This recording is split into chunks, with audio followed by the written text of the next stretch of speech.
Hello, you minty fresh bullets and vinyl shurikens. We are your hosts, Dandy and Luna, and we're going to be doing a new series where we each randomly watch a movie that the other one hasn't seen, and then we'll mumble our way and befuddle our way through the plot, and then we may have some questions along the way.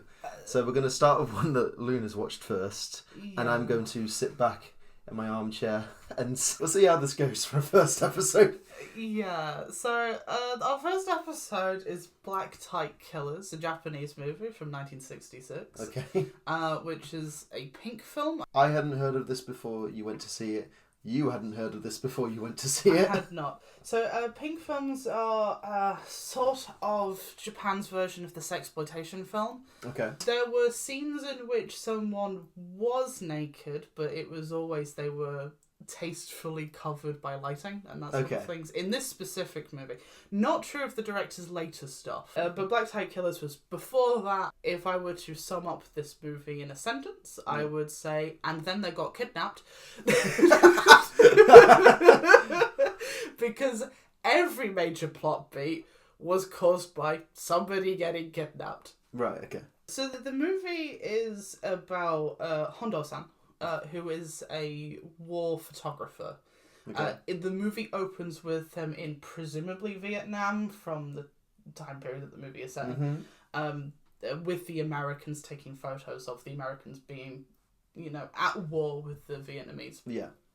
It's literally the first scene, and it is never brought up again. Okay. The fact that he is even a photographer is never brought up again. On his flight back, it is not established where he is flying to or from. He's on his way back to Japan. Yeah. From ?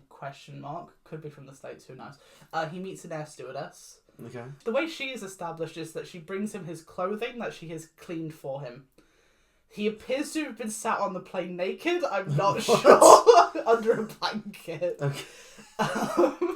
And then he takes a photo of the air stewardess and goes like, if you go on a date with me later, I'll give them to you. And that works. So the stewardess' name is Yuriko. Okay. And they start dating. Right. But while they are on their first date, I think, the timeline is a bit ambiguous here. Yeah. She gets stalked to there by an Italian man. Right. At some point, she ends up in a back alley with him. And then that guy gets murdered by the Black Tight Killers, who are a go-go dancing group. Okay. But they murder Lopez, who was the Italian man who stalked her. Hondo finds her screaming, goes to her, and he gets attacked by the Black Tights until police show up, I think. I can't actually remember what stops that encounter. Okay. But then, as Hondo was calling the police about the fact that a dude just got murdered, Yuriko gets kidnapped by the Black Tight Killers. Okay. For reasons that are not established until the last half of the movie. Right, I'll save my question. That was going to be one of my main questions. Was okay, why? like motive, but yes, well, I'll get in later. Yeah. So like Lopez's associates did not see the Black Tights show up and kill Lopez. Yeah. So they think Hondo did it. Right. So they give a false report to the police. Hondo gets arrested, but then he gets saved by his American journalist friend called Bill. Right. Bill saves Hondo from the thing, and Hondo has this whole I really love this girl, and he's like, you met her 2 days ago. There's love at first sight, I guess. Bill gets him out of there, and then Hondo goes home, and it turns out that Hondo lives in the Ninja Information Center. That's where he lives. He lives there with an old man who is not established in any way. There isn't he's my dad, he's my mentor, none of that. It's just he lives there as soon as this old man and you don't question it. He's my roommate. I think the reason that he lives there is because then he gets some gadgets, which are actually just two different kinds of smoke bomb and a cannon. Okay. It's like a full round bamboo cannon. It's very weird. Doesn't matter. And then he has a weird dream sequence about Yuriko being kidnapped by the Black Tight Killers, where she's continuously running through walls made out of paper for no reason. It was just very weird, and it took up an amount of time that was just a huge question mark of why this was happening. And also because they're go-go dancers, they were dancing during that sequence. Right, cool. Meh. And it's not a forward to it's foreshadowing stuff that's going to happen later in the movie at all. No, he's I think actually it's because, like, you don't see Yuriko be kidnapped by the black tie killers. I think it's meant to be telling him that that's what happened. Okay. Like, his dream's making the connection or whatever. Yeah, sure. I don't know. Anyway, the next morning, Bill introduces Hondo to an ex-Japanese military man who says that Yuriko's his niece. Okay. And he gives her, like, a hint of where, like, she lives and all that kind of stuff. And as he's leaving, he meets this random woman who introduces herself as Eiko, who gives him a ride to Yuriko's apartment. Okay. But he can't get into it. Like, she's not there, he can't get in. And there's just a random guy there who turns out to actually be part of Lopez's gang, who wants to kill him because they think he's connected to all of this nonsense. He also knows that he's looking for Yuriko and is trying to find out why he's looking for her. Okay, that part, I don't understand. The whole, like, oh, our buddy died and you're the prime suspect, we want to knock you off as well, then that makes sense. Yeah, but he knows that he's looking for Yuriko because he showed up at Yuriko's apartment, and she's like, why are you looking for this girl? Yeah. Because everybody's obsessed with the fact that there's something about this girl that they all want, and they assume that he knows something about it.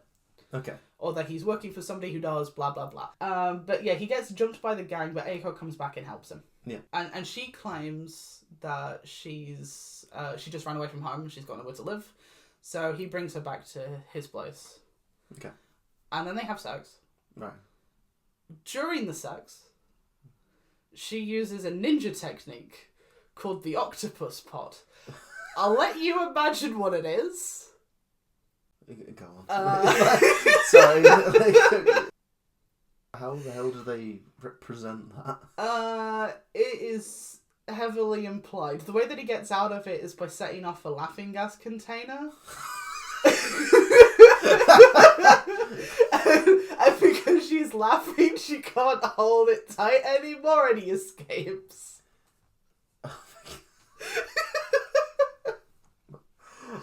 Was she set up to be like a femme fatale kind of person? She is. It's revealed during this scene that she's one of the killers, black tights. Right, okay. But yeah, Hondo the next morning goes back to Yuriko's uncle's office to find that he's been murdered by the black tights. As he's running up the stairs to follow the black tight that escaped, we see Lopez's associates come up the staircase. They find out that he's been murdered too. But during that escape, Hondo then gets kidnapped by the black tights. Like I said, the plot progresses and then they get kidnapped. Is it a fast-moving plot? It is this fast-paced. There's not really scenes where there's a calm bit. There's no or anything. time to breathe it. You're just into it. It's pretty rapid fire. This happened and this happened and this happened. So while he is being held captive by the tights, Yuriko escapes off screen. But literally one of them runs into the room and goes, the girl's escaped. And then they all leave.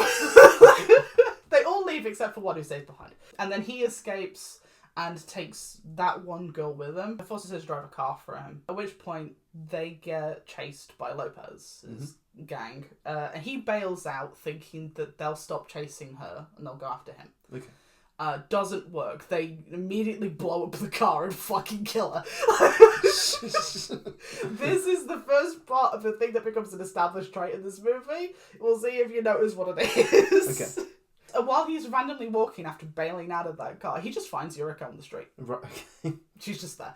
Yeah. She looks tired and she's been running for a while, but she's just there. Yeah. She is immediately, this dude that I met once in an airplane, he's going to save me. But he takes her home.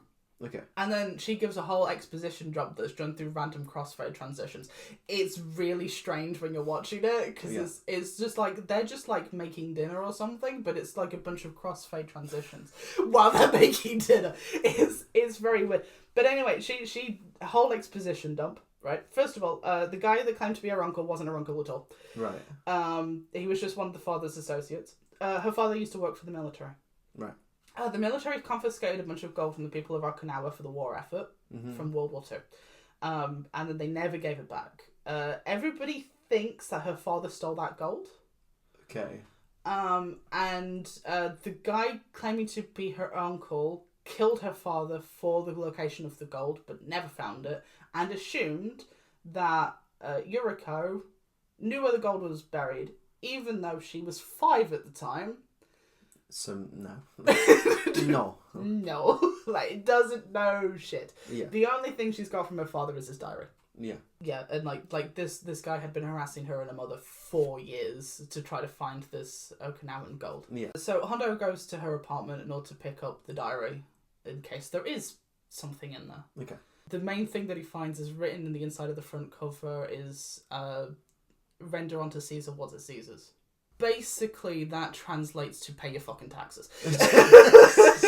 Render onto Caesar what is Caesar's. You're trying to say pay your debts? Pay your taxes. Probably about halfway through now that we know about the gold. The plot thickens.